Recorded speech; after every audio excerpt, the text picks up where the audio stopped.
Jeigu manęs paklaustų, ką aš kiekvieną sekundę darau nuo pat vaikystės, atsakyčiau drąsiai, jog svajoju. Nuo pat vaikystės piešiu vaizdus, žmonės, savo veiklą, artimuosius. Ir visa tai mano mintise iki pat dabar. Aš nebijau savo minčių ir svajonių. Jeigu paklaustų, kokia mano didžiausia stiprybė, išeiti iš komforto zonos. Suklupti ir nebijoti pakilti. Daryti tai, ko nemokė, daryti tai kitaip nei kiti daro, daryti tai, ką labiausiai bijai. Ir visą tai daryti iki pat galo. Gali pykti, rėkti, verkti, bet padaryk tai. Dabar aš niekada nesakau niekada. Tai tarsi narkotikas, tai tarsi gyvenimo variklis.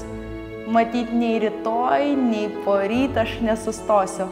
Nenustosiu žengti pirmin ir bandyti kažką naujo.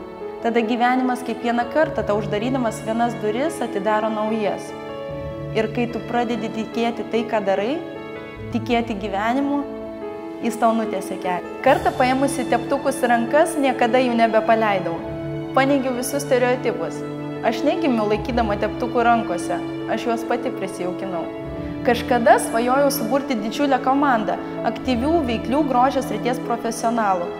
Bet žinokit, aš tiesiog neįsivaizduodavau kam ir kodėl.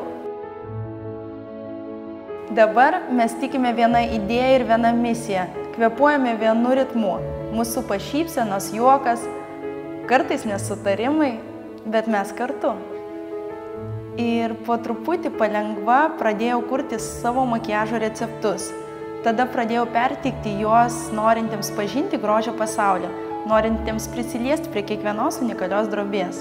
Perteikiant žinias kitiems, tobulėjau aš pati. Pradėjau pažinti moteris, kurios bijo paprasto dalyko, pažinti, kas jos yra, kas slypi jų vidinėme pasaulyje. Ir kiekvieną kartą aš girdėdavau vis tą patį pasikartojantį sakinį. Aš neturiu talento. Mes negalime to teigti nepabandžiusios.